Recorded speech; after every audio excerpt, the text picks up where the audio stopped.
Test one, two.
have Mike going to be on video for the pre-meeting or just for the meeting? No, he hasn't joined yet? No. Okay. Well, let's get started since it's 5:30 and I know we have the health department coming up to talk. And I want to give them plenty of time to do so we can meet our other things. So, anything from over here? Nope. Okay. Anna, you want to come on up?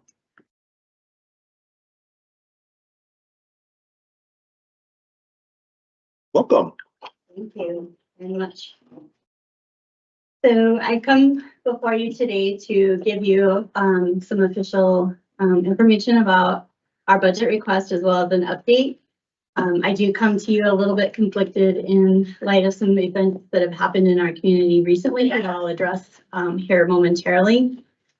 I do want to say that I have an amazing staff and I feel that we do exceptional work in the areas that we're in. I'm not going to spend a lot of time on all of some of the really heavy details, but you're more than welcome to come and visit us at any point in time. So we're going to do an update. Amy.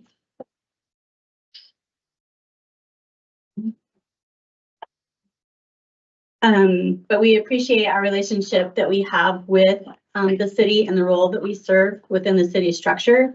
And we see ourselves as very much partners in that. Just a reminder, what our mission is committed to protecting and enhancing the public health and well-being in Casper and Natrona County. Our key words are prevent, protect, and promote. You can see that we work from preconception to end of life, prevention to treatment and care for chronic disease, ensuring safety in food and water, preventing outbreaks and preparing for emergencies that are both natural and man-made disasters. Here you can see a snapshot of our financials of how we operate. We are now starting to see where we're pre-COVID status. We have been flat funded with the city since 2022. Prior to that, we were at $513,000. We are asking for an increase of $57,500, which is 12%. Currently, you're serving as 12% of the budget. We did receive our requested increase from the county last year. However, we're asking for flat funding from them this year.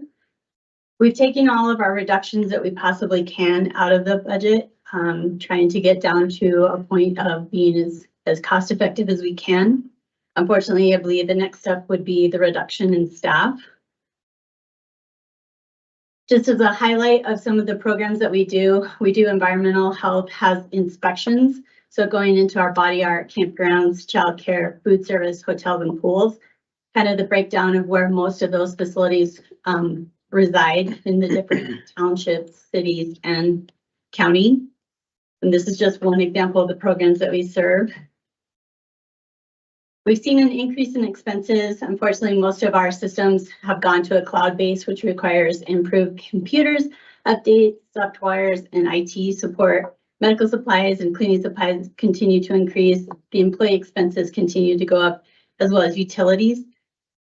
We try to do as much as we can, but we're starting to recognize we're going into more areas that we did not do before, including chronic diseases and especially into behavioral health, which wasn't something that we typically did before. So we're looking for any and all grants for both building and operations. We do have support from the Wyoming Department of Health through the Centers of Disease Control, as well as a boost grant from the Natrona Collective Health Trust that will help us work with strategic planning as we do find ourselves in a new position post-COVID. We also do workforce development and well-being, as well as internal operations, making sure that some of our HR, market studies, retention, job descriptions, as you may or may not remember, I was hired in July of 2019. So some of these situations were not addressed due to another situation that arose. And the Board of Health will go through strategic planning as well. And we recognize that the majority of our staff have less than 5 years of experience. So we have had a significant change in the organization and the structure. We did have a recent success with House Bill 74. I worked with Representative Walters to bring to attention that our nurses were being paid at a level from 2015. It is only that will improve the salary for our nurses, that support. So we have 8 nurses that work for us. So we were able to get level compensation for what the state nurses receive, which was a big difference from 2015. Not obviously significant due to the fact that it only impacts 8, but now every time that there is a raise at the state level, they will also be able to benefit from that. It also has reduced our turnover, and that will become effective July 1st. As you may have heard, we have a new building, estimated arrival early 2026. So there are some snapshots of what it potentially could look like. I knew that there are some changes that have since been made to keep it as cost effective as possible. We're moving from 14,000 square feet to 35,000 square feet. The address will be 1017 South Conwell, which I feel is like a big accomplishment. We have 22.5 of the COVID funds, and then there will be 17 million that will come from other funds. So essentially, COVID paid for the majority of the building. So when we talk about the public health approach to prevention, which I am building a case for what I'll talk to you about in a moment, is it's really critical for us to define the problem, identify risk and protective factors, develop and test prevention strategies, and ensure widespread adoption. What we're seeing, as I've lived here my whole life, as well as my parents who were born here, a change in what is going on in our public health areas. It causes me stress, concern, and it's a new stressor that we didn't necessarily have to talk extensively about before. And you see that in violence, bullying, mental health, behavior, suicide rates. And recently, the director of the Chamber of Commerce noted that if we continue, per capita will be identified as an unsafe city, which will impact economic development and tourism. We also are the 4th worldwide for highest suicide rate. And I believe that everyone should feel safe and live well in our community. Additional programs that you may not know that we provide are addressing programmatic gambling, tracking lead exposure. We work with the city county GIS system. Every time a child tests for elevated lead levels, we document that on the GIS system to see if we can find trends. Obviously, it is a long-term situation that we're looking at, but we're trying to make sure that if there are any areas that may lead to that lead exposure, we'd be able to identify that in the future. We also serve as pilot testers for national programs, having gone through training for epidemiological interview and assessment for difficult clients. We have Healthy You education that we have available, as well as cardiac. So you may wonder areas of concern. We know that we are in Natrona County, 17 out of 23 as far as least healthy counties in the state. We know that there is premature death, which has been increasing since 2018, which we have maternal child health to work and address on that. Other leading causes of death are cancer, which we have cancer programs at the health department, diseases of the heart, COVID-19, accidents, and chronic lower respiratory diseases. 10% of our babies have low birth weight. We know that a chunk of our population are current cigarette smokers, which we have the community prevention program. Preventable hospital stays, mammography screenings, binge or heavy drinking, and non-fatal drug overdoses. The high risk areas would be our sexually transmitted infections. Unfortunately, that continues to rise. We're seeing that we're typically either in 1st or 2nd compared to Laramie County for the highest number of infections in the state. So, and syphilis is also increasing, particularly in our surrounding communities. So we are concerned that that could eventually come into ours. We know that we have one mental health provider per 210 people. We have an increased unemployment, opioid-related hospitalizations, needs for addiction treatment, and finding that balance between gambling and locations. We do have a really strong working relationship with the Wyoming Gaming Association. We know we get a lot of people that don't know how to access the healthcare system, and we've seen a significant reduction in pediatricians and those that provide childhood vaccines. You may be aware that we have a community prevention grant that works on binge drinking, underage drinking, tobacco use, suicide, and substance use. And in the next couple of slides are what we call upstream and downstream. And this is where I believe that we need to look at what's going on in our community and work more upstream than downstream.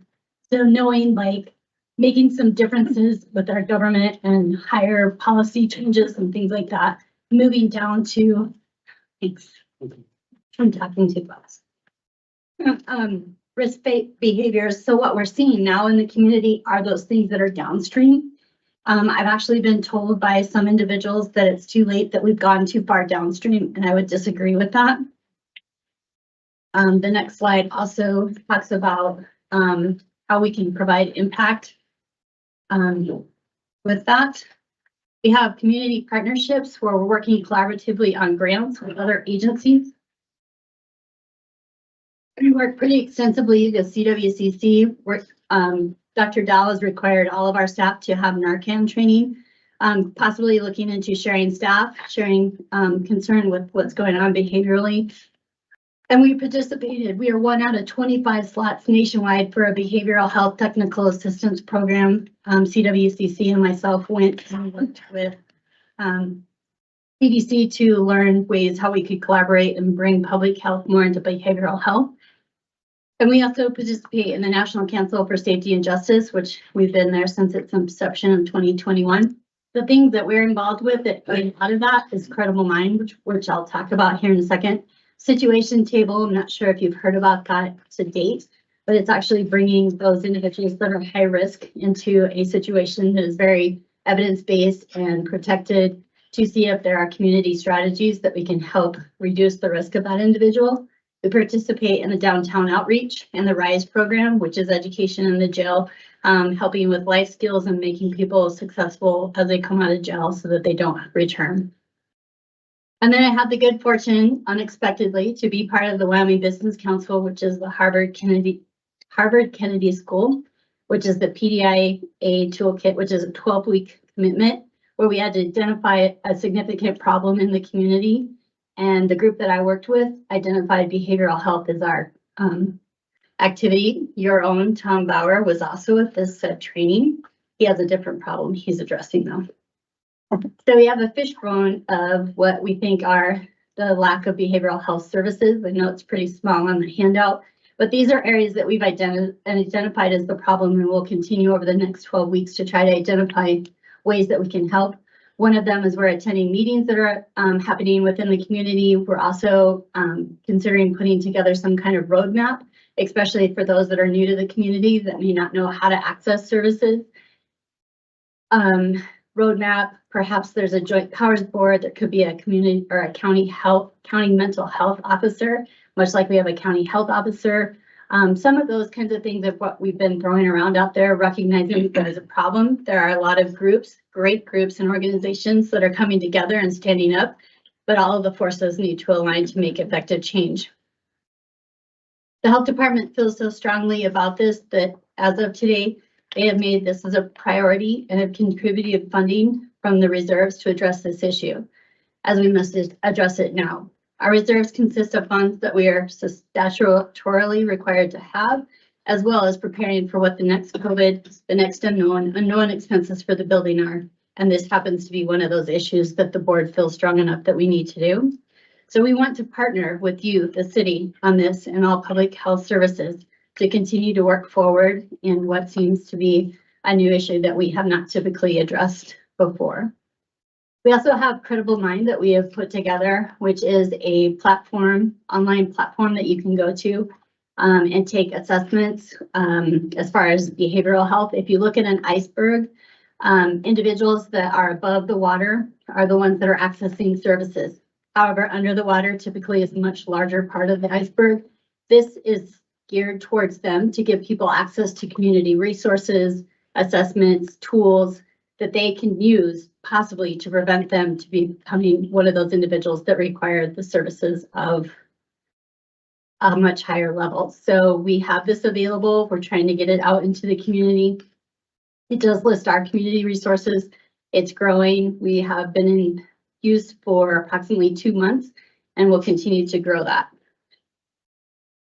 So with my final parts, I recognize that everybody has very limited funds, but also note that expenses continue to rise. Our community is at a crossroad and we need to invest in the safety and well-being of all of our citizens. The health department wants to be part of the solution. I've always been told, don't bring up the problem if you don't have ideas for the solution. So using some of our prevention strategies and the ability to analyze the problem and assist in coordinated efforts for a community-wide effort for change So I'm asking you to please increase our funding by 10%, which is $57,500. And also asking for you to invest in health, be partners with us in behavioral health and all public health services, as we can't wait for another day. This time I would take any questions. Any questions? Anna? Mayor Pro Tem, Thank you. information. Something like that. Thank you for all the information. You mentioned, I thought it was Tina with the chamber, someone, brought up us being potentially designated an unsafe city. I was just curious who makes that designation and what metrics are they using to make that determination? It would be based on per capita. Thank you for the question. Looking at per capita with having as violent of crimes as we've had in our small community, it has elevated. I know our coroner has been contacted across the United States as well as we have, asking what's going on in our community because they're reaching that nationwide level of concern with what's going on in our state. How that designation comes out or who truly puts that in place, I don't know, but I think she's looking at it from a standpoint of, you know, this could be something that can turn into an impact that we would have on our community. Thank you. Any other questions? Okay. And I think we have a couple minutes if you want Kyle to come and say something. You did a good job. That's why I was choking. So I have Kyle Ridgway, who is actually one of our funders that we have as a grant. And he has asked to be able to come and talk about the services that we can join with him. So Kyle, I'll give you 2.5 minutes. So I can get going about 5:50 for the other stuff. 2.5 minutes. I'll see if I earned my time. Thank you, Mr. Mayor. I am a president of a foundation that has a pool of private money that's funded a specific program at the Casper and Shorter County Health Department since 2018. I'm going to mispronounce what it's called, the Nurse Family Partnership or Maternal Child Health Program. It is the program that starts at the very beginning. And when I say at the very beginning, that's not when the child is born. That's actually during the pregnancy. My grandfather got really invested in this toward the end of his life and put money aside for our board to invest and give grants specifically to prenatal and postnatal care. There are a number of studies that go way back to the 70s on nurse family partnership that as a business person, there's no better return on investment long term. You're talking about multi-generational interventions. We give and have given the local health department here over $100,000 a year. We're the largest funder of that program. We fund a full nurse. There were points in time when we funded a social worker and a nurse. Part of why we're here is we tried to support Anna in their efforts to get an increased budget, which they haven't gotten from any governmental entity for that program since we started funding it privately. So it was disappointing as a private group to see that we're actually giving more money to the most impactful program on a return on investment basis than any of the governmental entities. And I kind of feel bad for Anna because she's got to come to you. She's got to go to the county. She's got to go to the state. But that program is one that I think the city should take a really hard look at. I know there's problems that we want to fix now, but if you want to talk about structural change, and there's plenty of data and information we can provide you guys on these studies. The maternal child health program is the most impactful way you can spend your money because that intervention at the beginning helps multiple generations. It helps the relationship between the mother and the child from the very beginning. It helps the mother have access to resources at a time when she's most vulnerable. And during COVID, we were one of the only people that were still advocating for that program to get funding and to be paid attention to, which that was the most desperate time for many of these people that were trying to have a child. So I just wanted to make that point of emphasis that, giving money to these nurses that actually go out and interface with people in the public, they're the one that are really on the front line, talking to people, providing care, being the liaison. They're not just a healthcare provider. They're also a social worker, a counselor, a mentor, a friend, and all of these other things. So of all the things that the city can spend money on to solve structural problems in our community, I just wanted to advocate for that program. Perfect. That's great, Kyle. Thank you. Okay, thank you all. I think we'll just move on to the next agenda item. Thanks, Anna. Appreciate it. Thanks, Chris. It's good to see you. Fleur, is that for us, for information, for us to make when the Information decision to comes go up? into the budget next week. Val, did you have your hand up for something? That was your question. Perfect. Thank you. Okay, moving along to WAM resolutions. Fleur? Mayor Pro Tem, Council. So the WAM resolutions that you saw in your pre-meeting packet are those that were submitted from other entities for the WAM Summer Convention. So that will happen in June, and your voting delegate will go and be able to vote on those and indicate support. Then they will come back to council if WAM selects it as one that they want to support. They'll come back to council, and at that time, council will be able to either approve or say that they don't want to forward those on to the state legislature. So at this time, we just wanted to present those resolutions and have you be aware as your delegate goes to the convention here in June. And I can answer any questions you may have. Do you have any questions for Fleur? In regards to this? Yeah. Kyle. Thanks, Mayor. As I was reading the packet, I was trying to rack my brain on whether we had that conversation, but I noticed of the proposed resolutions, none were from Casper, and so I didn't know if we missed that opportunity or if, I just can't remember having that conversation, so I was hoping for some context on it. Your Honor, so we did not bring anything forward. We were waiting to see what the interim topic selected by the legislator, by the Management Council was going to be. There were a lot of topics that did not go through the budget year, so we kind of wanted to wait and see before suggesting others. So that's why we decided to hold off and wait. Okay, so we are considering whether supporting other municipalities' resolutions at the moment, but we'll still have the opportunity to craft our own resolutions in the future, or? Yes, sir. Not for WAM. These will go, WAM will be selecting from this list. Anybody else have questions, comments? No? Okay. That was information for tonight, right? Yeah. Okay. Thank you. Appreciate it. Just give me a minute to get back in the saddle again, everyone. I'll get it figured in. Okay, agenda review. Or anything? Nothing on the agenda. If council has anything you'd like to go over the grid? There's no- Council, does anybody have any grid questions about the agenda this tonight or anything else? Okay. So, sorry, No, you're good. the WAM resolutions item, when are you revisiting that?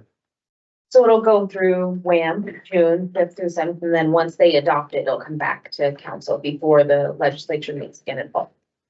For us to decide what. Yes, so once, because these are the interim topics and they'll decide, Okay, then at WAM will adopt from this list based on what you'll vote on, all the entities vote on. And then that final list will come back to us.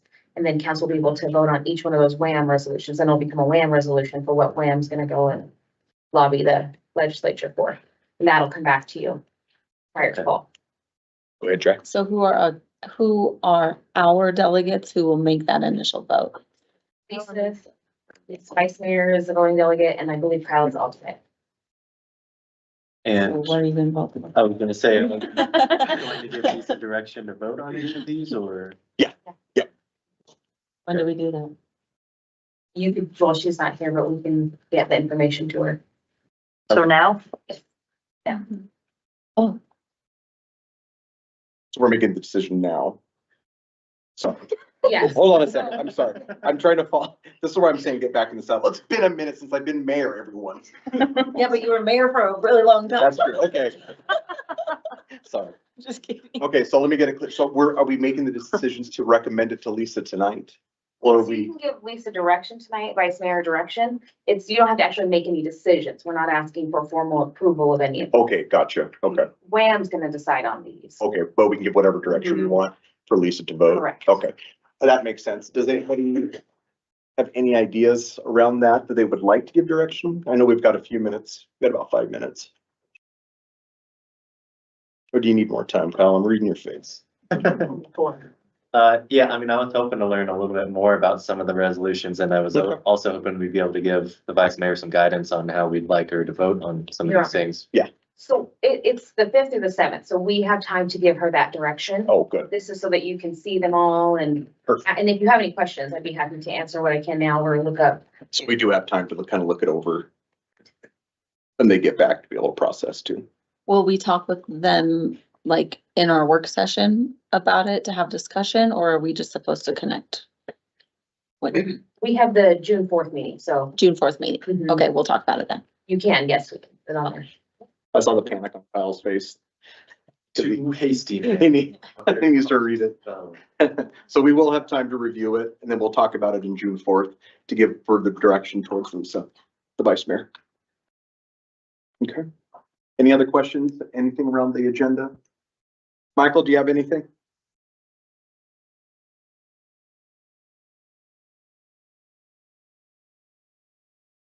Thanks, Ray. No, I don't. Okay, perfect. Okay, we'll take about a 4-minute recess and then we'll come back to the regular meeting.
Ready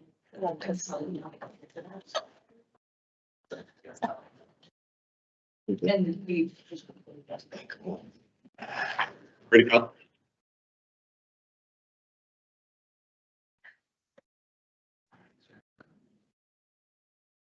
And I take it the vice mayor and mayor aren't going to be joining us. You wanna? Good evening. We'll start our meeting. No, this is not 2018. The mayor is out of town. That was when the last time. Okay, anyway. I'm like a substitute teacher tonight, so please behave and we'll get started. Before we begin this evening, I would like to remind everyone to silence your cell phones. Council meetings are live streamed on the city's YouTube channel. I now call the May 21, 2024 regular council meeting to order. Please note that Councilor Bond is virtual tonight. The mayor and vice mayor are in Washington, D.C., and they are not attending virtually tonight.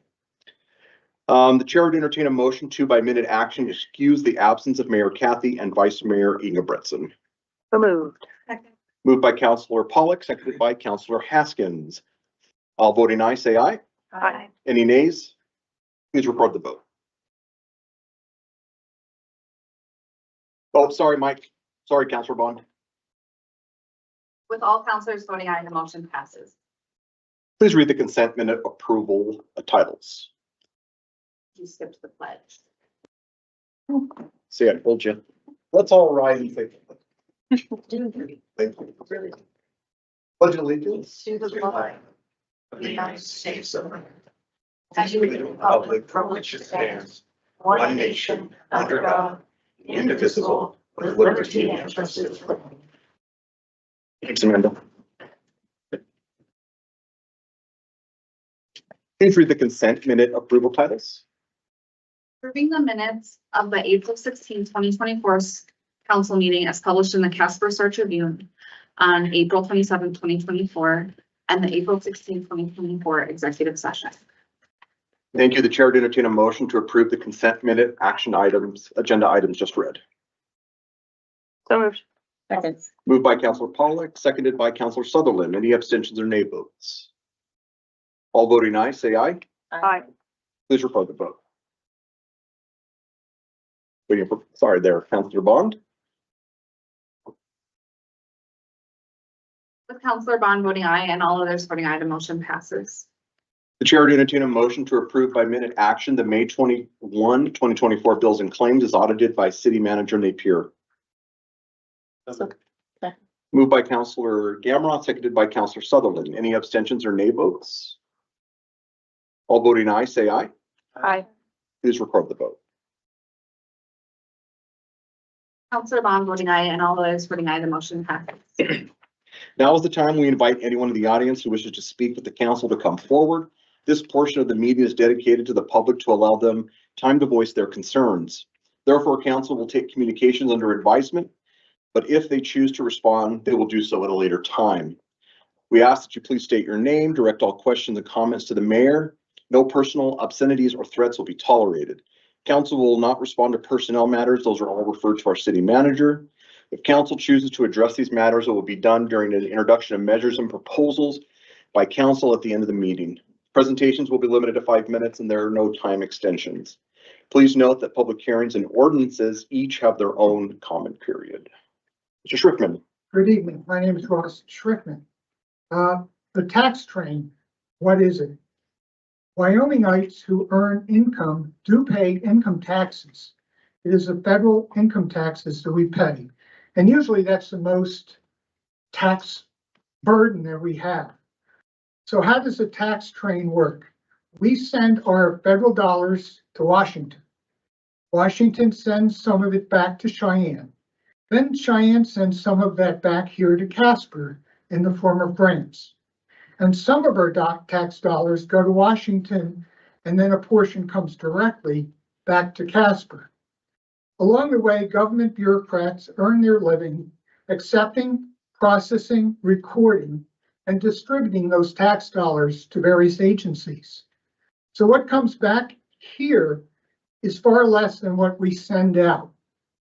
Here's a novel idea, if we could, and we can't because we are obligated to pay our federal taxes. Wouldn't it be great if we could keep a portion of those tax dollars here and spend it in our community rather than taking that long train route?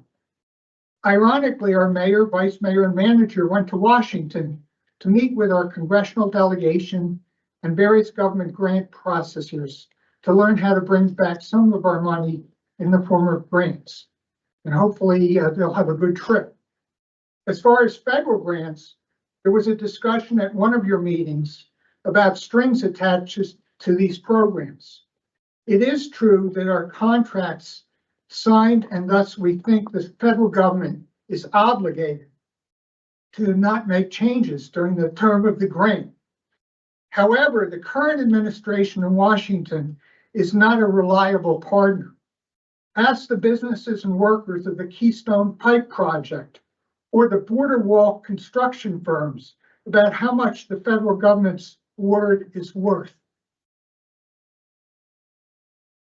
Ask the Israeli government that already paid for precision munitions that the Biden administration is holding back because they do not agree with Israel's military strategy in the effort to defeat Hamas terrorists and rescue the hostages. In addition, take a closer look at our contracts. I'm certain we must comply with worksite, anti-discrimination, environmental regulations, among others. What happens when these regulations change? Are we then not obligated to comply with those changes? So let's be careful with our federal grants. Speaking of commitments, one more thing related to the minimum revenue guarantee for SkyWest Delta connection to our airport. It is important for our community to have passenger service. However, we should not be held hostage by a company that wants our taxpayers to do all the heavy lifting.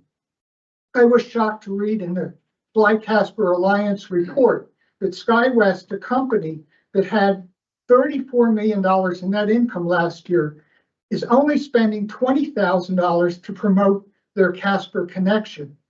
That is not a commitment. That is an insult. I guess it is easier to come to a city council and get an approval for taxpayers to cover potential revenue losses than to do the kind of marketing that will increase passenger volume. They need to do better, especially now that council has obligated Casper taxpayers to kick in on top of what we pay for this program at the county and state level. And I thank you for your time and your service. Thank you.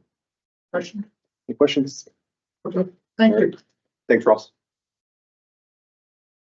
Anybody else wish to address the council?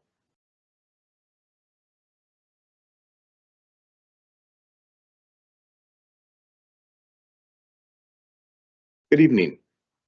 Good evening. My name is Charlene Wells, and I talked to Ray the other day. I live in a neighborhood, and I've been putting up with this for well over 10 years.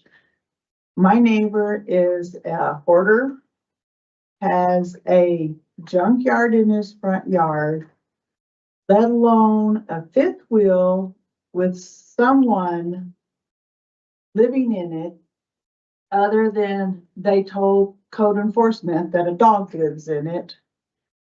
And I have called code enforcement over the past 10 years. I keep hearing at one time, well, if I was a good neighbor, I'd go pick up the trash for them out of their yard. Well, who does that for me? But me. I just don't understand why it should take 10 years of calling code enforcement at least once, if not twice a week. And to hear them say, well, we have to wait for certified letters to come back. And yes, I understand there's protocols. But 5 years ago, I was told the same thing that I was told 4 weeks ago. We have to wait till all the certified letters come back. If they don't come back, there's never anything done. Nothing done. Between the two houses where I live is a dead tree. if the tree falls, it's gonna fall on my house. I'm responsible for taking care of my house. Right now, they went and trimmed all the bushes between them. Fire hazard, laying there, not being picked up. Sunday, I took my trash out to the trash can that I share with my neighbor on the other side of me. They were throwing their trash in my dumpster that I pay for. And I said, you can't do that. You have one. Oh, well, my mom lives right there in that trailer. I couldn't put my own trash in my own trash can because I didn't have room. I put it in there anyway, knowing that I could possibly get in trouble because I couldn't close the lid. I understand that there's codes, but why can't they be enforced? I got a letter 6 years ago, that if I didn't cut the 16.5-foot limb, it was 16 feet above the pavement that was hanging out into the street, I was gonna get a $750 fine. They didn't send me that letter certified. They sent it through the mail. I mean, I don't understand. I don't understand why the city cannot take action.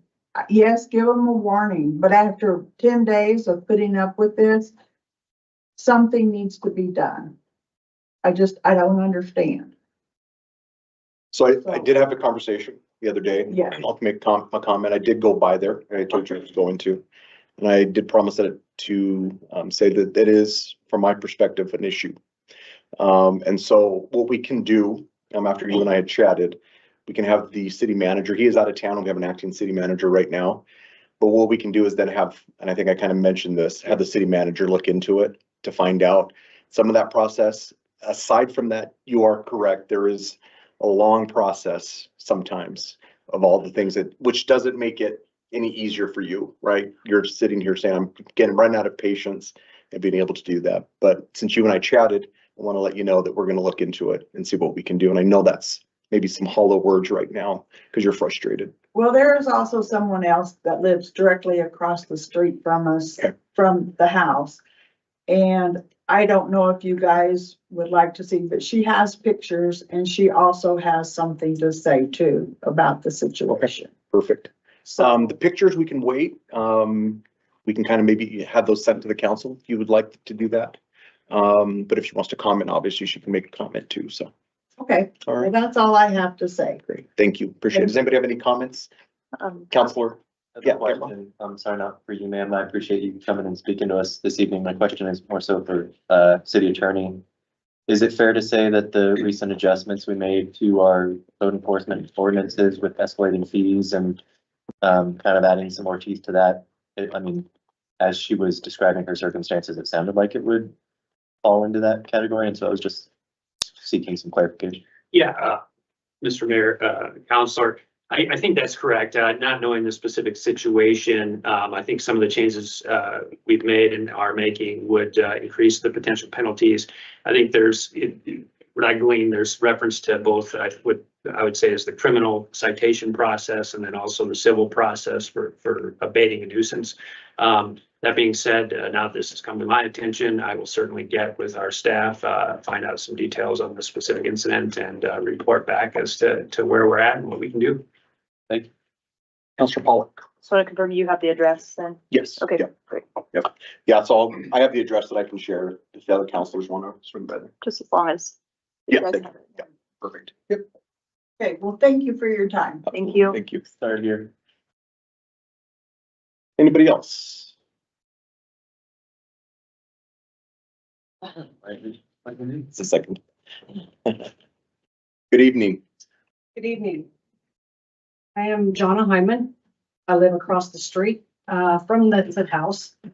And Charlene is right. It has gone on for well over 10 years that we have all complained with code enforcement. Today, I could see 10 bags of garbage, just visual, sitting in the front yard, on the front porch. They park their vehicles on their yard. We've had problems with raccoons. and with mice. The camper, I have pictures of that. Do you have them on a photocopy? I do. If you want to send those around, that'd be great. They also have the sewer dump, hose hooked to the camper. Sage Creek runs behind the house, okay? They're flushing it out the backyard and flooding the alley. Pictures are there. It's just been, I look out my picture window with this every day, folks. So you can understand our frustration. I've had the same code enforcement comments. If you're a good neighbor, go over and do it yourself. Okay, I work a full-time job and take care of my own property. So it's just been a struggle. So that's why we're here, hoping that you folks can maybe put some pressure on the situation and maybe get something done about it. And that's, that's really all I wanted to say is that, we just appreciate the time and hope that something can get done. Appreciate you being here. Thank you. You're welcome. Any questions, comments? Okay, thank Feel you. free to keep the pictures. Thank you. Appreciate that. Thank you. Oh, hold on one second. Go ahead, Counselor. I was just hoping the photos would clarify, but did I understand you correctly that the sewage line from the camper was going into a creek? It's run under the camper. I can't see where it goes. Okay. There's a creek that is directly behind the property. It's an alley and then the creek. When I took those pictures, they had flooded the alley from the yard. I can't see behind their fence, except for from Charlene's backyard, which is where I got the pictures. And when I drove down the alley, I could see where they had ran a ton of water out of the backyard under the fence, and it had flooded the alley and left that big pool in the alley. So that's one of my main concerns too, is that they might be contaminating that creek. So. Any others? Thank you. Fleur and Eric, you guys will be on that then. Okay, thank you so much. I get the address. All right. Finally, sir, I saw you get up a couple times. Good evening. Hey, thanks for having me. So, my name is Adam Behringer. So, I have a pretty big concern. I was born and raised in Evanston, you know what I mean? And when I was in my teenage years, I moved over to Southern Idaho. And in the height of the COVID pandemic hit, with all the technology that was involved, every state handled it differently. At that time, I had a criminal record. So when I was out on supervision, so they brought a lot of us back to prison after the public became fearful of certain people and everything that was going on. When I was incarcerated, I filed 2 major federal civil lawsuits against a couple of tech companies for mental and psychological abuse. Some would call it critical race theory, some would call it cancel culture, whatever you will. They did some pretty horrific stuff to the prisoners who were incarcerated, and we were basically used for serious, nasty, certain research. That's neither here nor there, but what I'm saying is, I completed that whole prison sentence as a nonviolent felony, and I committed this felony in 2011 in my younger 20s.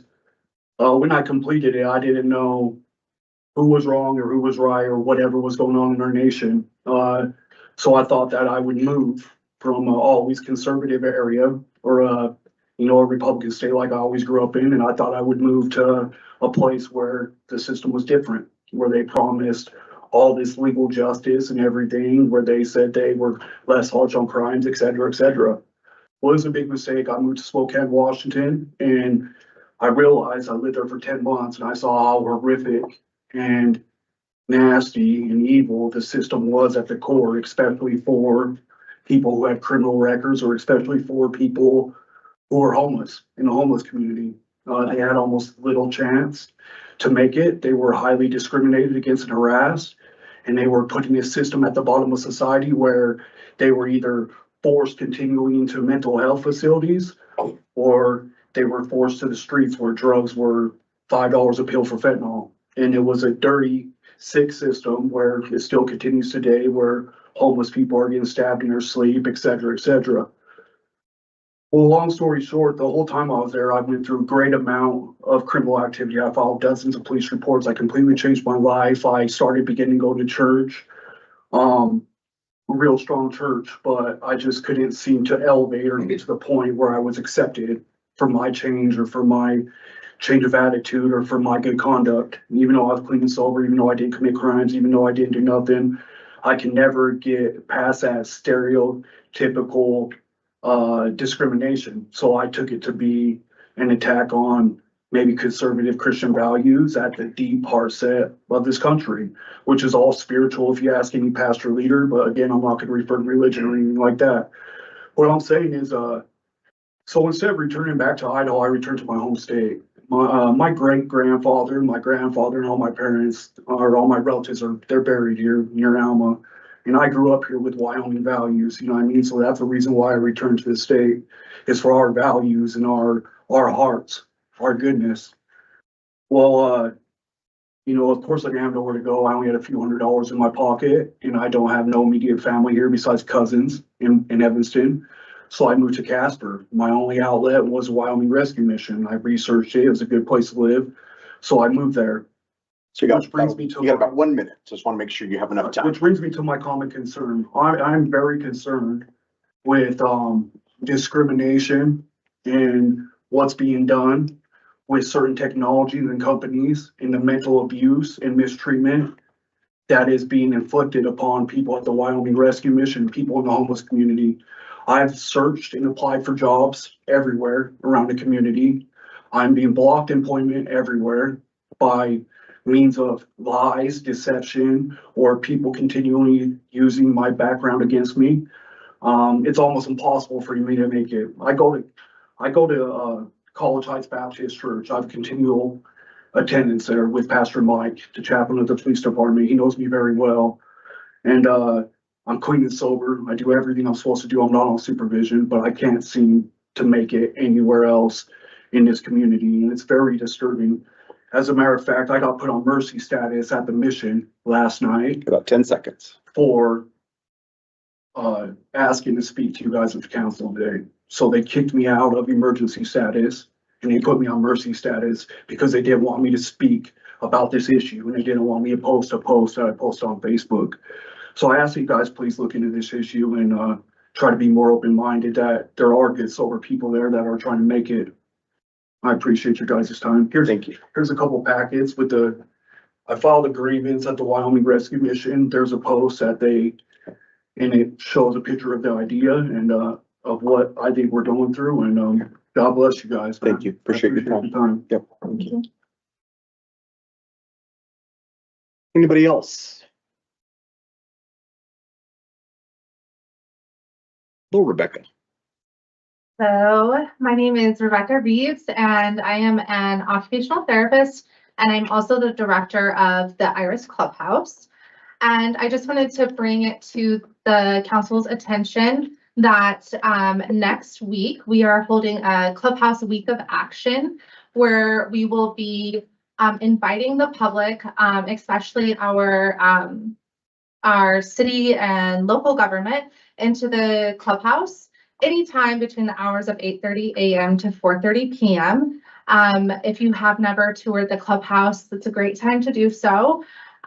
You'll get a tour by one of our members. For those of you who don't know, the Iris Clubhouse is a working community for adults living with mental illness. And I have these little flyers I'll pass over here for you guys, but I'll just go ahead and read what it says. So it says, did you know expanding mental health clubhouses could save $8.5 billion if resourced to serve just 5% of the 15.4 million people living with serious mental illness? And so this is nationwide. It's not just in Wyoming. The Clubhouse Week of Action is an opportunity for us to show the power of our model in transforming lives, improving our community, and reshaping the narrative around mental health. So we invite you and everyone to come visit our clubhouse next week. The vision is spread these psychosocial clubhouses across the state of Wyoming. We have partnerships with the Wyoming Department of Health, and we're continuing to partner with other entities and organizations. I really believe in this model, and I really believe in the power that it has to be an innovative solution to some of these problems that we're seeing in our community. Yeah, and that's all I got. Any questions for Rebecca? I'm just gonna say from a personal experience, being part of that and helping, you know, in community with that, it's an incredible opportunity. I think continued support, if any of the council members can make it to go to that, it's an incredible thing, especially after what we heard about mental health crisis in our community. So thank the work for the work you guys are doing. Yes, absolutely. And I would invite, I don't know if I'm allowed to do this, but I would invite you, to come to the clubhouse, and even if you don't live with a history of mental illness, I would love to help you. Great, that's exactly what this is about. Yep. Resources. I'm gonna just pass this on to you if you don't mind. Thank you. Thanks, Rebecca. Yeah. Appreciate it. Anybody else?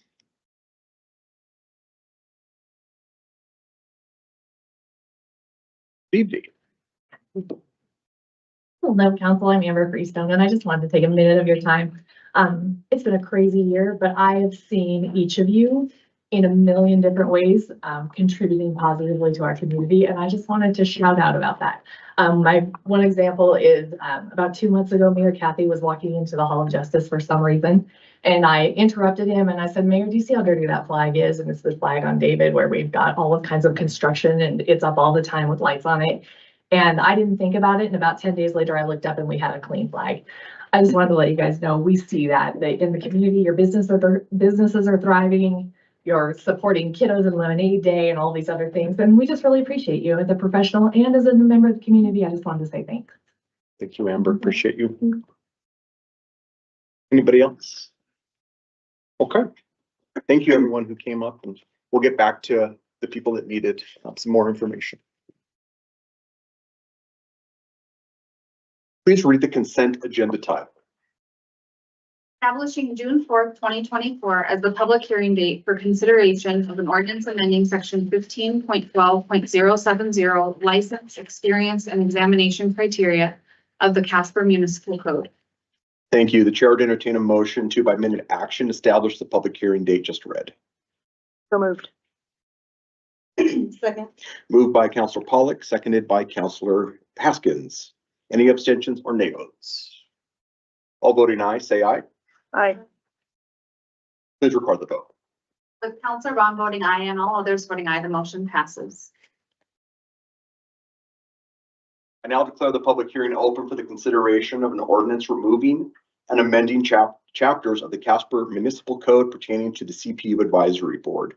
Mr. City Attorney, do you have any exhibits? Thank you, Mr. Mayor. I do. Exhibit number 1, correspondence from Tom Brower to J. Carter Napier dated May 6, 2024.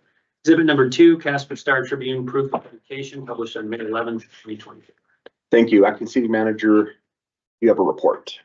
Your Honor, the ordinance changes within will basically just dissolve the CPU Advisory Board, which is no longer needed due to changing and evolution of functions. So council now considers the capital agenda as well as rate changes, and WARM considers any damage claims. So there's not a need for the board, and so that's basically what this ordinance. Great. Thank you so much. Council will now listen to public comment. Public hearing comments are limited to 5 minutes, and no duplication of speakers are allowed. At this time, I would ask those individuals who wish to speak in favor of an ordinance removing and amending chapters related to the CPU Advisory Board to please approach the lectern. Those who wish to speak in favor. Okay. At this time, I would ask those individuals who wish to speak in opposition to the ordinance removing and amending chapters related to the CPU Advisory Board to please approach the lectern. Those who are in opposition. There being no one to speak for or against the ordinance removing and amending chapters related to the CPU Advisory Board, I now declare the public hearing closed. Please read the ordinance by title only. An ordinance removing chapter 13.02 in its entirety and updating and amending chapters 13.04, 13.32, and 16.16 of the Casper Municipal Code pertaining to the CPU Advisory Board. Thank you. The chair would entertain a motion to approve on first reading the ordinance just read. Second. Moved by Councillor Jensen, seconded by Councillor Pollock. Discussion. We're on discussion right now, the CPO about CPU rather. Okay, no discussion? Any amendments? Any abstentions or nay votes? All voting aye, say aye. Aye. Please record the vote. Counselor Bond voting aye and all others voting aye, the motion passes. I now declare the public hearing open for the consideration of a resolution for budget amendment number 3. Mr. City Attorney, do you have any exhibits? Thank you, Mr. Mayor. I do. Exhibit number 1, correspondence from Jill Johnson to J. Carter Napier dated May 21st, 2024. Exhibit number 2, Casper Star Tribune, proof of publication, published on May 9th, 2024. Thank you. Acting City Manager, do you have a report? As you know, budget amendment 3 is the final budget amendment of the year, just to ensure that each fund has enough budget to cover final expenses and new projects budgeted later in the year. Great. Thank you so much. Council will now listen to public comment. Public hearing comments are limited to 5 minutes and no duplication of speakers will be allowed. At this time, I would ask those individuals who wish to speak in favor of a resolution for budget amendment number 3 to please approach the lectern. Those who wish to speak in favor. Okay. At this time, I would ask those individuals who wish to speak in opposition to a resolution for budget amendment number 3 to please approach the lectern. Anyone in opposition? There being no one to speak for or against the resolution for budget amendment number 3, I now declare the public hearing closed. Please read the resolution by title only. Amending the current budget for the fiscal year ending June 30th, 2024, third amendment to the original adopted budget. Thank you. The chair would entertain a motion to adopt the resolution just read.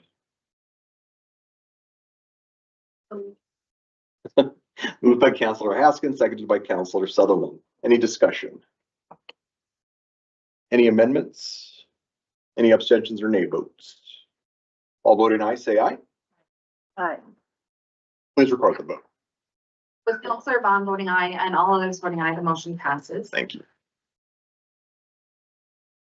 Now declare the public hearing open for the consideration of the new resort liquor license number 7 for the Riverside Hotel.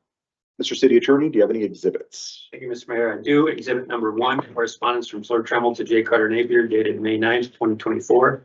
Exhibit number 2, affidavit of website publication is published on the City of Casper website dated May 21st, 2024. Exhibit number 3, Casper Star Tribune, proof of publication published on May 9th and 14th, 2024. Exhibit number 4, liquor license transfer application filed April 16th, 2024. Thank you. Acting City Manager, do you have a report? Yes. This application is for a resort license for what will be the Riverside Hotel. This was previously the Econo Lodge and is undergoing construction. If council approves today, it will be not issued until the permits and inspections are all completed. Great. Thank you. Council will now listen to public comment. Public hearing comments are limited to 5 minutes and no duplications of speakers will be allowed. At this time, I would ask those individuals who wish to speak in favor of the new resort liquor license number 7 to please approach the lectern. Anybody that wishes to speak in favor of this? At this time, I would ask those individuals who wish to speak in opposition to the new resort liquor license number 7, please approach the lectern. Anyone in opposition? There being no one to speak for or against the new resort liquor license number 7, I now declare the public hearing closed. Please read the minute action item by title only. New resort liquor license number 7, F Street Rehab LLC, doing business as Riverside Hotel located at 300 West F Street. Chair would entertain a motion to approve the minute action item just read. So moved. Moved by Councillor Sutherland, seconded by Councillor Haskins. Any discussion? Councillor Gamroth. Thank you, Mayor. 2 questions for Flor, if you're able. Just looking to confirm, it looks like we don't have any limit on resort licenses. They're uncapped. Yes, I believe that. Thank you. And then do we expect to get any sort of presentation or update or anything from any of the folks involved with the project? I'd just be curious to learn a little bit more if, you know, at some point, maybe now is not the right time, but. Your Honor, we don't have any plans. Once this is issued, it will just go through as soon as they submit all their permits and the inspections are done. So there's not really a time for them to interact with you. I do believe they're here tonight. If you do have questions and you'd like to hear a little bit, you can. But we don't have anything planned, but we can ask them to submit something in your info packet if you want information that way. That would be another avenue. Yeah, I mean, I just, think folks would be curious. I see the new signage going up and stuff like that. And so I imagine, especially considering, its recent history, folks are, interested in what is coming on. So if, as long as it's not premature, I guess I'd be curious to hear from folks about what the plans are. Are you guys okay commenting? Perfect, great.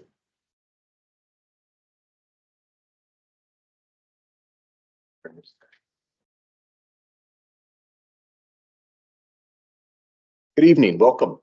Thank you for coming down, gentlemen. Thank you, Mayor and City Council. My name is Nick Bateson. I'm one of the managing partner owners of F Street Rehab, which is the owners of the Riverside Hotel. And I'm Greg Von Kosek, another representative of the owner. Welcome, thank you. we're super excited. We're hoping for an opening in June still. We're working through final inspections, final health inspections, working through things with the building official staff. They've been great. It's been a long haul, but we're excited to open up the Riverside Hotel, and we're excited to open up the bar and the restaurant area as well with the resort liquor license. So would be happy to answer any specific questions, but I guess that's the short update. Any questions? Yeah, go ahead. This June, I did this, like a couple weeks ago. Thanks, Jim. Yeah. Oh, this year. Cool. Well, that's awesome to hear. I appreciate y'all's investment. I guess I'm just curious, essentially same as what it was, the Ramada, kind of a hotel, bar, lounge area, kind of a similar, we should expect something similar to that's been there in the past. Yeah, I think eventually, we're gonna start with rooms we can open, and we're gonna start with a limited function bar, limited menu at first, but eventually there's a lot, as everybody knows, there's a lot of square footage there to fill. A lot of rehab work that needs to be done, but we are close to getting to the point of the bar and restaurant to be ready to go. And enough rooms to open the hotel in June sometime. We were shooting for June 1, but that might be a little ambitious. But it sounds like a phased approach. Yeah, exactly. Okay, cool. The history behind the hotel, and just the banquet spaces and the conference spaces and everything else, we're looking forward to eventually bringing all of that back to Casper and having that as, a nice resource, for the community but yeah, phased. And we're working with a local experienced food and beverage manager who is engaged and starting to do the work on the bar and the restaurant, and he's excited too. Great. Thank you for all that information. We appreciate it. Yeah. Good luck. And again, like Councilor Gamrell said, thank you for investing in our community and rehabbing that area. We know it was not easy. Yeah. Thank you. Yeah. Let us know when it's Thanks for the support. Yeah. We will. Thanks a lot. Thank you. Good luck. Any other discussion? Okay. Any abstentions or nay votes? Yeah. Well, no Amber's abstaining. All voting aye, say aye. Okay. Please record the vote. With Counselor Pollock abstaining and Counselor Vaughn voting aye and all others voting aye, the motion passes. Now declare the public hearing open for the consideration of the transfer of ownership for retail liquor license number 24 for Alibi Bar. Mr. City Attorney, do you have any exhibits? Thank you, Mr. Mayor. I do. Exhibit number 1, correspondence from Fleur Tremmel to J. Carter Napier, dated May 9th, 2024. Exhibit number 2, affidavit of website publication as published on the City of Casper website dated May 21st, 2024. Exhibit number 3, Casper Star Tribune proof of publication published on May 9th and 14th, 2024. Exhibit number 4, liquor license transfer application filed April 17th, 2024. Thank you. Acting City Manager, do you have a report? This is the transfer of ownership for the Alibi Bar. We saw originally they had applied to move. They still plan to construct, but at this time they're not ready to do that. So they are applying to just transfer the ownership to a new owner. And at a later date, they'll apply to transfer it to a new location. Great. Thank you so much. Council will now listen to public comment. Public hearing comments are limited to 5 minutes and no duplication of speakers will be allowed. At this time, I would ask those individuals who wish to speak in favor of the transfer of ownership for retail liquor license number 24 to please approach the lectern. Any of those who wish to speak in favor? At this time, I would ask individuals who wish to speak in opposition to the transfer of ownership for retail liquor license number 24 to please approach the lectern. Any opposition? Okay. There being no one to speak for or against the transfer of ownership for retail liquor license number 24, I now declare the public hearing closed. Please read the minute action item by title only. In the application for transfer of ownership for retail liquor license number 24 from Alibi Bar and Lounge Incorporated, doing business as Alibi Bar and Lounge located at 1740 East Yellowstone, to Sunset Operations LLC, doing business as Alibi Bar located at 1740 East Yellowstone. Thank you. The chair would entertain a motion to approve the minute action item just read. So moved. Second. Moved by, got me there for a second, moved by Councillor Sutherland, seconded by Councillor Haskins. Any discussion? Any abstentions or nay votes? Amber, no. All voting aye, say aye. Aye. Please record the vote. Sorry. Councillor Pollock abstaining, and Councillor Bond voting aye, and all others voting aye, the motion passes.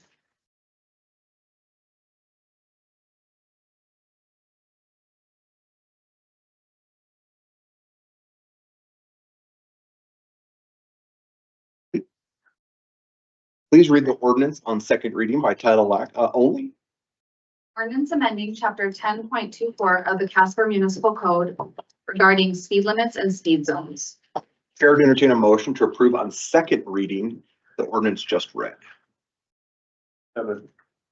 Second. Moved by Councillor Gamroth, seconded by Councillor Sutherland. Council will now listen to public comment. Public comments are limited to 5 minutes and no duplication of speakers will be allowed. Anybody that wants to speak on this topic, speed limits? Well, Mr. Schriftman. Obviously, I'm in favor. I've read through the new document, but I remember last meeting, there was a discussion about putting speed limit changes on a resolution, not to be on the consent agenda. I'm not sure what happened with that, but I'm still in favor of that, because there may be people that maybe want to speak against the change in speed limit in their neighborhood or for it. So just want to make sure that happens. Okay. Thank you. Appreciate it, Mr. Schriftman. Sure. Anybody else wish to speak on this topic? Okay. Are there any amendments? Yes. Councillor Sutherland, what amendment would you like to make? It's in our script, everyone. That's why it sounded that way. Yes. I move to amend the last sentence of section 10.24.005 to read, all speed limit deviations shall be approved through resolution after opportunity for public comment by the governing body of the city of Casper. Any second? Is there a second for that? Second by Councillor Haskins. Discussions on the amendment. Anybody? Okay. Yeah, go ahead. I think this responds directly to Mr. Yeah, Schiffman's yeah, go ahead. comment. Mhm. So just to note that we definitely want to provide that opportunity for public comment, and now it will be here in our updated law.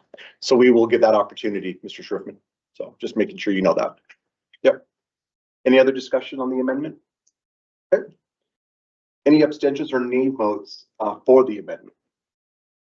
All voting aye on the amendment, say aye. Aye. Please record, hold on 1 second. Please record the vote. With Councillor Bond voting aye and all others voting aye, the motion passes. Are there any further amendments on this item? Any abstentions or nay votes on the ordinance as amended? All voting aye for the ordinance as amended, say aye. Aye.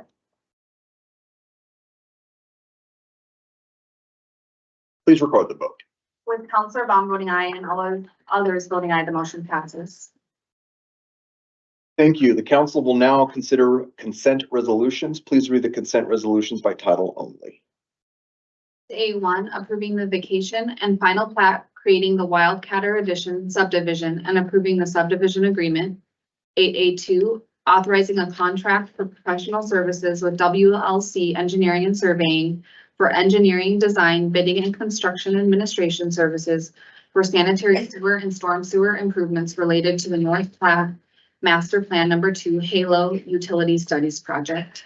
8A3, authorizing amendment number 1 to the contract for professional services with the Mudson Associates for the CPU Water Garage Addition. 8A4, authorizing amendment number 2 to the cooperative agreement with the Wyoming Department of Transportation for the Interstate 25 and Casper Marginal Beautification Project. 8A5, authorizing a contract for professional services with Andritz Separation Incorporated for service and repair of a dewatering centrifuge used at the Sam H. Hobbs wastewater treatment plant. 8A6, authorizing a contract for outside city water service with James P. and Brenda S. Short. 8A7, authorizing a lease agreement between the city of Casper and the Casper Softball Association for the lease and operation of the 13th and Sycamore ball fields. 8A8, authorizing a lease agreement between the city of Casper and the Casper Baseball Club for the use and operation of the Crossroads 4 baseball field. 8A9, approving the downtown open container area. 8A10, amending resolution number 17-155 and resolution number 18-178, changing the order of business for regular council meetings for the city of Casper, Wyoming, and adding a council response to public comment. And 8A11, authorizing a contract for professional services with Stearns, Conrad and Schmidt Consulting Engineers Incorporated for the old landfill remediation project. Thank you. The chair would entertain a motion to adopt the consent agenda items just read. Moved by Councillor Gamroth, seconded by Councillor Haskins. Acting City Manager, would you like to comment on any of these items? Any abstentions or nay votes? Yeah, I could Councillor Fuller. abstain from item 8A9, please. Any other abstentions? Okay. All voting aye, say aye. Aye. Please record the vote. With Counselor Pollak's abstention noted and Counselor Bond voting aye and all others voting aye, the motion passes. Thank you. At this time, we ask councillors to bring forward relevant concerns and items of interest. We'll start with you, Councillor Haskins.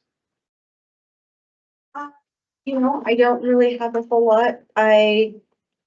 Thanks to Kyle, I was able to go to the Blue Heart collaboration. It looks like there's a good group of people there, so hopefully that continues. June 7th, I believe, is the next one where the youth are coming, so hopefully you can make it to that one so we can really see what the kids think that we're not doing that we could be doing. So aside from that, I don't have any meetings, so we're busy last week, not so much as go me. Yeah. Councillor Gamroth. Thanks, Mayor. There's a spring cleaning event this Thursday downtown from 5:30 to 7:30. They extended the registration deadline until 10 p.m. tonight. So if you or a group of you would like to go, I would encourage you to do it before 10 p.m. tonight. I really appreciate all the work the volunteers do, dedicating their time and effort to improving the quality of life for all of our residents. There's a lot of volunteers that make it happen downtown as far as getting the planters filled, putting up Christmas lights, putting up banners, keeping things clean. So I really appreciate folks from the OID, the DDA, and all the other volunteer groups for doing that. We had a Casper Housing Authority board meeting last Wednesday. June 5th will be the groundbreaking for the urban thistle farm and market gardens at North Casper.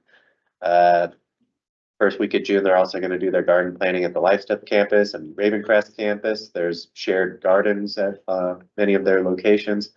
And then also June 15th is their Father's Day event.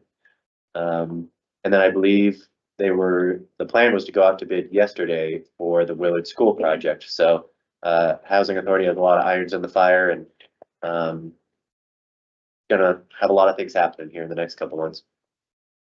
Counselor Haskins mentioned the Blue Heart Collaborative meeting last Friday. I was thankful for her attendance. Our city attorney joined us as well. All the local youth service providers seem to be in attendance, and I saw a lot of chats about how they can all be working more closely together. I'm still trying to wrap my head around what the city can be doing better in response to some of these recent youth deaths. But I'm looking forward to hearing from the youth on June 7th, which will be the next public meeting of that group. Would again encourage folks that have any interest in youth activities and mental health and would like to contribute on that topic to show up to that meeting. There'll be a public viewing tomorrow from 5 to 8 at Bustards for Lene Brown, the 17-year-old that was murdered last week. There will also be a community vigil at David Street Station, 7 p.m. on Saturday. There's a meal train and a GoFundMe to support the family if anyone has that ability and interest. There's a couple different Facebook groups where you can find that information, or I'd be happy to make that connection if you're interested. And then I don't think it's something that I need to request to be on our work session agenda, but I did just want to make sure, Tom, maybe you're the most appropriate person. In our Casper Housing Authority meeting this week, it was mentioned the kind of convergence of the I-25 reconstruction, the Center Street Bridge painting project, and the K Street project.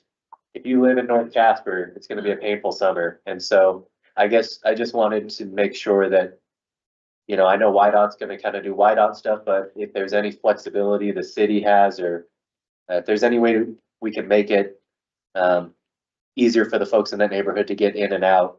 My understanding was that with Center Street Bridge, I don't know if it's currently closed or not, but if you can't get out Center Street, if you can't get out S Street Bridge, if you can't get out K Street, there's really, I can only think of like McKinley would be like the only egress out of that neighborhood. So if there's anything we can do for the folks in that neighborhood, with kind of the multitude of construction projects going on around them, I would just like to see us do that. Thank you. That's all I got. And that's to Carter. Okay, Appreciate it. yeah. Counselor Sutherland. Thanks. Last week, there was a meeting for the LGBTQ advisory board. Some of the board members will be participating in the cleanup this Thursday. And then there's also just ongoing preparation for Pride this summer, as well as getting some information out to our LGBT community members about how to access resources, and especially what the non-discrimination ordinance means for our LGBTQ community, and how to kind of engage with that process should anything come up. So working on some information sharing and planning around that. I also, I'm with Counselor Gamroth on just thinking about the role that the city can play specifically in the issues that keep presenting themselves related to substance abuse, homelessness, mental health, bullying. We heard from the health department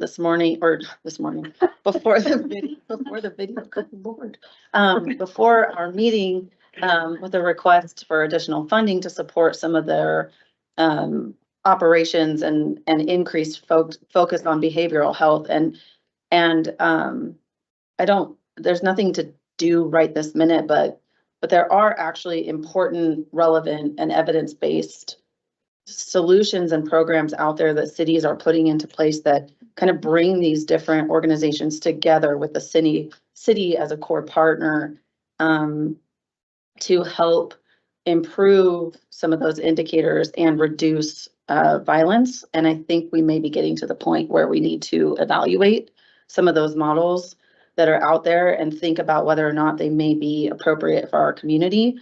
And I just want to say that I do think that the money that's been set aside for our nonprofit organizations, that is a direct way that the city engages to support some of the social infrastructure and structural components of our society that aren't so visible, but that are exceptionally important for upholding kind of the social welfare and well-being of our community members. And so I think it's one way that we're engaging as a city, but I think that we can do more explicitly and strategically with some frameworks that are proven to maybe bring all this together. So I'm pondering, I said I was going to, but I think there is more that we can do. And I think that we should, but it's just a matter of figuring out the right approach.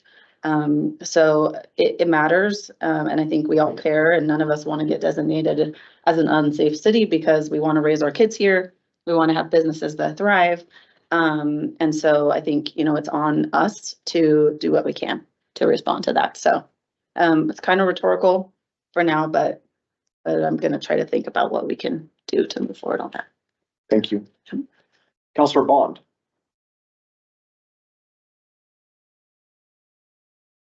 Thank you, Mayor. Just a couple things. I have a senior board meeting coming up on Monday, so I'll report back on that. I haven't had an opportunity yet to attend the Water Powers Board yet, but that's on my list for next month. Hopefully we'll get there. And then just, I did have one resident constituent reach out about some questions about the river beautification, kind of that whole project that's going on. There was apparently a letter that was sent to residents, so I'll have to get more details about that. But just wanting some clarification about, I think it had more to do with the who actually owns the riverfront property. So for example, a boat dock. If you have a boat dock on your property, are you solely responsible for that? Are you the only person who has access and egress to that, to that boat ramp or that boat dock? So more to come on that, I guess. And then kind of the last thing, and this is kind of related to what Anna was talking about with the increase in funding and the concerns around youth violence and so forth. I guess I couldn't help but notice in several of the news outlets over the latest incident with Lene, but that the headlines in much of the news outlets were a student died, a student was murdered. And the reference and the implication to me was that it kind of minimized that person's role in the community. They're a child. They're somebody's child. They're a resident of the community. They're a youth in our community. But they chose the word student in the headline. And I thought that was very interesting. But it kind of goes along with what I have been thinking was, as Anna was speaking, I really think it's going to be important that whatever we do, and after the Bobby Mayer incident, there are so many folks that stepped forward and said, we want to be a part of solving this issue and addressing this issue in our community. So I think Anna mentioned, the city council, the county commissioners, the Department of Health, but I think it really does go beyond that. And anything that's going to be effective. And Casper, it is one of the things I think that we do fairly well. If the Homeless Coalition is any indication, when we put our heads together, when we unite those and collaborate with those various entities and agencies within the community, including the school district, we can address the issue. But if there's somebody missing from the table, and I would say that the school district is an absolute critical participant, but as I mentioned, there's lots of other folks that they want to dig in, they want to roll up their sleeves and get to work on addressing this and taking care of it. And the very idea that Casper could be identified as a dangerous community is just really unnerving. So that's my 2 cents worth there. Thank you. Thank you. Councilor Paul. Thank you. I attended the LGBTQ advisory committee meeting as well. I don't have much to add from what Councilor Sutherland said, other than to let you know that it's a very dedicated group of individuals as we're preparing for the event in June. Many of them are giving their own funds to put the booth together. They are soliciting donations to create a little raffle to help them generate the data that they present to us every year. And, you know, that's a group that doesn't have any budget allocated to it from us. So that's just volunteers who are putting all of that effort together, and just really appreciate all of those folks who are working hard on that initiative. I attended regional water today.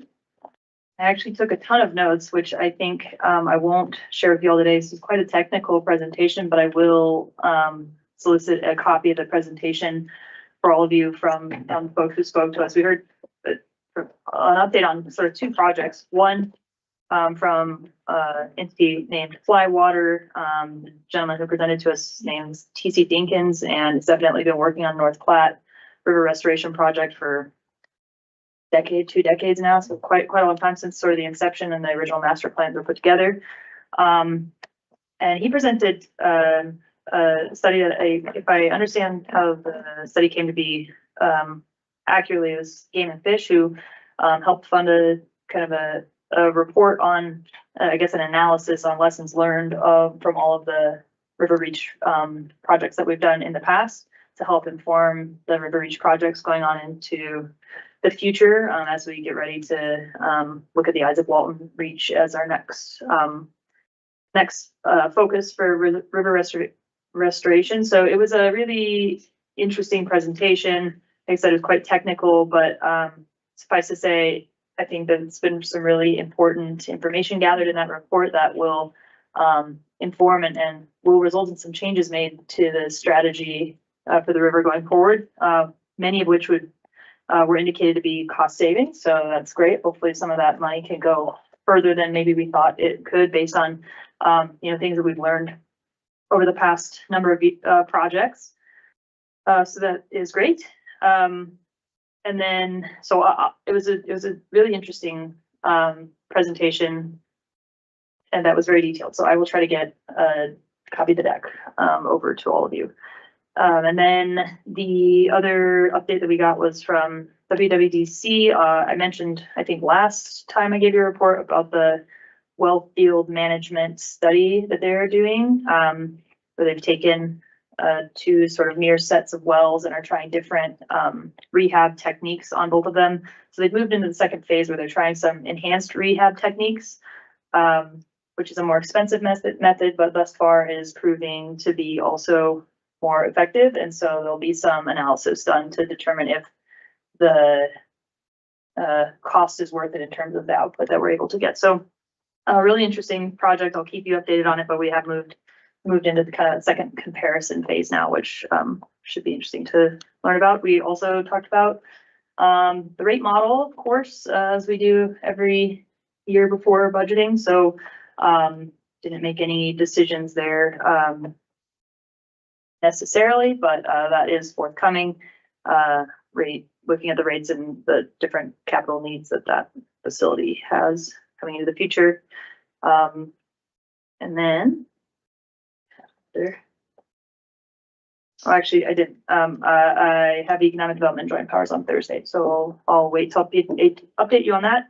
Then I would just say I don't have anything to add to the conversation about youth violence, other than I think the counselors who spoke before me covered a lot of what's been on my mind as well. And so I'd just like to, offer my ear here to what all of you have said and indicate that I support the direction that many of you have mentioned and ready to be an active participant in that as well.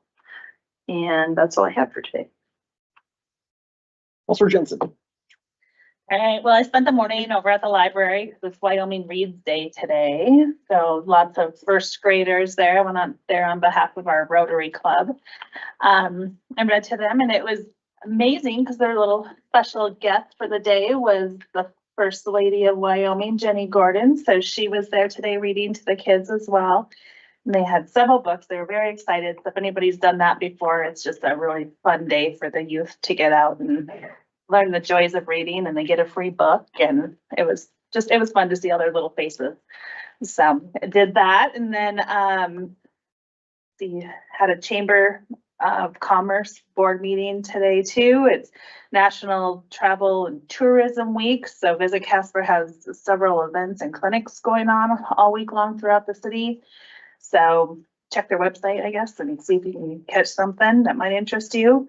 Kyle already mentioned the OYD cleanup and the block party. I don't know if we've talked about that, but the police block party that they had was amazing, huh, Amber? Whoop, whoop. Yeah, it was great. It was over at David Street Station and it was just a wonderful turnout. I'm not sure if you ran out of burgers and hot dogs or not, but We got more quickly, but we had an estimated 750 people and we've never been over 400 before. So it was incredible. yeah. Definitely our community coming together. Yes, it was amazing. And thank you for all your hard work on that too. So it was fun. It was just the whole community again dancing and good DJ and it was all having fun. So that's all I got. Thank you.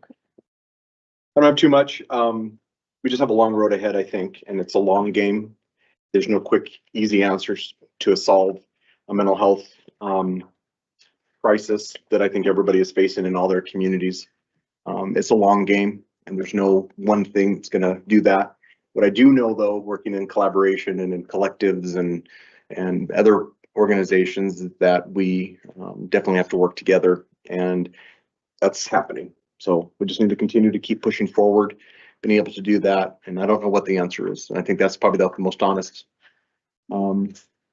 thing you can say is we just don't know yet and how we're going to move forward. So just continue to keep Casper in your prayers and especially our youth. So thank you. The next meeting of the city council will be a work session to be held at 4:30 on Tuesday, May 28th, and a special budget work session to be held at 4:30 p.m. on Wednesday, May 29th. The chair would entertain a motion to adjourn the regular meeting. So moved. Moved by Councilor Pollock, seconded by Councilor Sutherland. Any abstentions or nay votes? All voting aye. Aye. Meeting is adjourned. Thank you and have a safe night, everyone. I want to stay here longer. It was a little rough at the start and I forgot it.